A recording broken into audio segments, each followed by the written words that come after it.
Hello दोस्तों, मैं हूं सोनू गौतम और आप देख रहे हैं अपना पसंदीदा YouTube channel Siddharth quality classes. इस वीडियो में हम क्लास 10 यूपी बोर्ड सामाजिक विज्ञान के तीसरे चैप्टर जिसका नाम है भूमंडलीकृत विश्व में बनना, उसका हम लेक्चर 2 आज रीड करेंगे। हमने लेक्चर 1 आपको अपने चैनल पर प्रोवाइड करा दिया। अगर आपने अभी तक नहीं देखा है तो जाकर देख लीजिएगा। अगर आपने अभी तक हमारे चैनल को सब्सक्राइब नहीं किया है तो सब्सक्राइब कर लीजिए। चलो आज की वीडियो शुरू करते हैं। तो हमारा पहला हेडिंग है बड़े पैमाने पर उपयोग और उत्पाद। तो इसका पहला पॉइंट है 1920 के दशक में अमेरिका अर्थव्यवस्था की बड़ी खासियत थी बृहत उत्पाद का चलन। बृहत उत्पाद का चलन 19वीं सदी के आखिरी दशकों में शुरू हो गया, परंतु 1920 के दशक में ही अमेरिका औद्योगिक उत्पाद की विशेषता बन गया। दूसरा पॉइंट है बृहत उत्पाद के विख्यात प्रणेता थे कार निर्माता हेनरी फोर्ड। उन्होंने अपने कारखाने में असेंबली लाइन का तरीका अपनाया।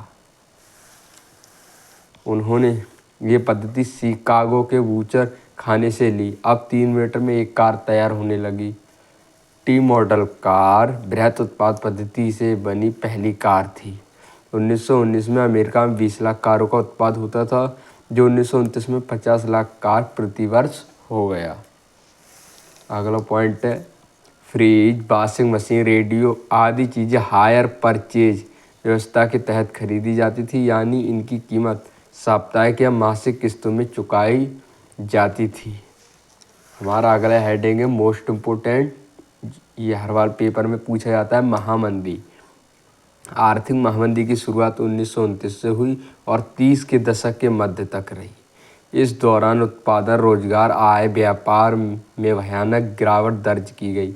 इसका सबसे बुरा असर कृषि क्षेत्रों और समुदायों पर पड़ा, क्योंकि कीमतों में ज़्यादा समय तक कमी बनी रही।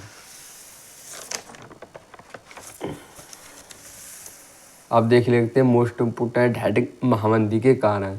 ये पेपर में पूछा जाता है कि महामंदी के क्या कारण थे, तो हमारे ये 2 कारण हैं। पहला है कृषि क्षेत्र में कम उत्पादन की समस्या बनी हुई थी। कृषि उत्पादों की कीमतें गिरने के कारण स्थिति खराब हो गई। ये हमारा पहला कारण है। इसे हमने 3 पॉइंटों में डिवाइड करिए ताकि याद करने में आपको आसानी हो। तो अगला पॉइंट है किसानों ने उत्पादन बढ़ाने का प्रयास किया ताकि कम कीमत पर सही लेकिन ज़्यादा माल पैदा करके अपना आय स्तर बढ़ा सके।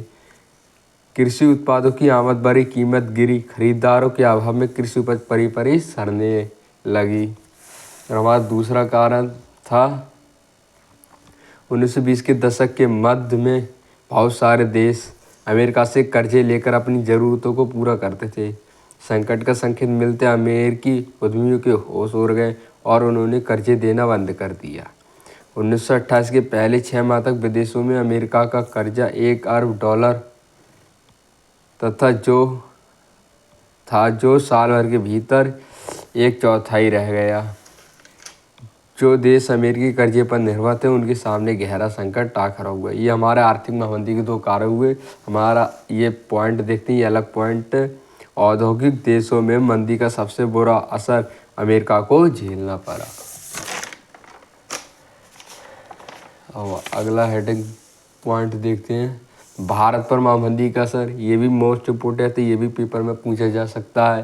तो क्या असर पड़ा भारत का महामंदी पर? 1930 के दशक में वैश्वीकरण की प्रक्रिया अपने उच्चतम चरम पर थी, इसलिए महामंदी ने भारतीय व्यापार को फौरन प्रभावित किया। 1928 से 1934 के बीच देश के आयात निर्यात घटकर आधे रह गए। इसी बीच जीरो की कीमत 50% रह गई। महामंदी का सबसे ज़्यादा असर कृषि क्षेत्र पर पड़ा, क्योंकि कृषि क्षेत्र में कम उत्पादन की समस्या बनी हुई थी। कृषि उत्पादों की कीमत तेजी से नीचे गिरी, लेकिन सरकार ने लगान में छूट देने से मना कर दिया। और हमारा अगला हेडिंग है द्वितीय विश्व युद्ध।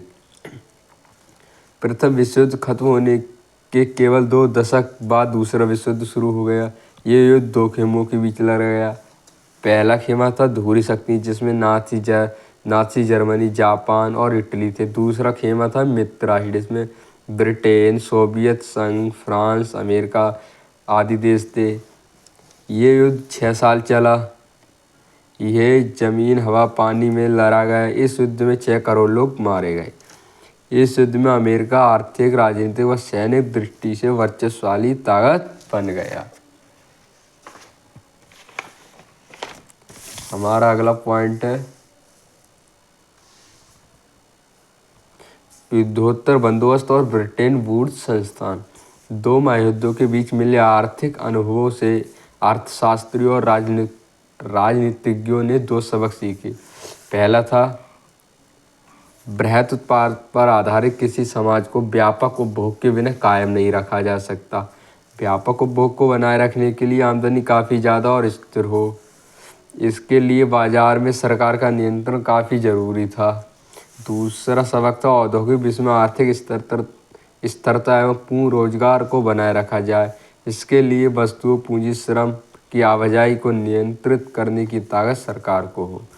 हमारा अगला हेडिंग है ब्रिटेन वुड्स।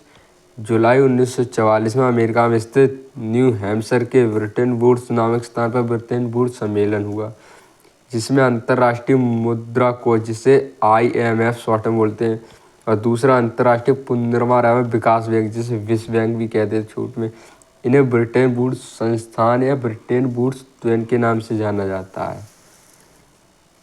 1947 में ब्रिटेन वुड्स ने औपचारिक रूप से काम करना शुरू कर दिया।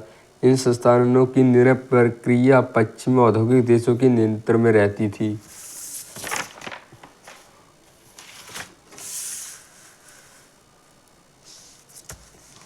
अमेरिका विश्व बैंक और IMF के किसी भी फैसले को वीटो कर सकता था।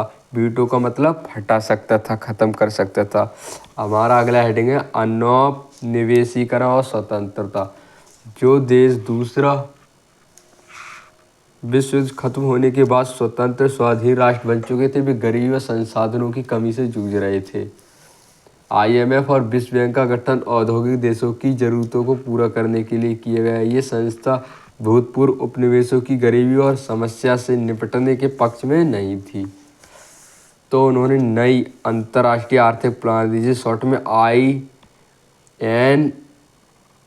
INIEO के लिए आवाज़ उठाई और समूह 77 G77 मतलब ग्रुप 77 में संगठित हो गए।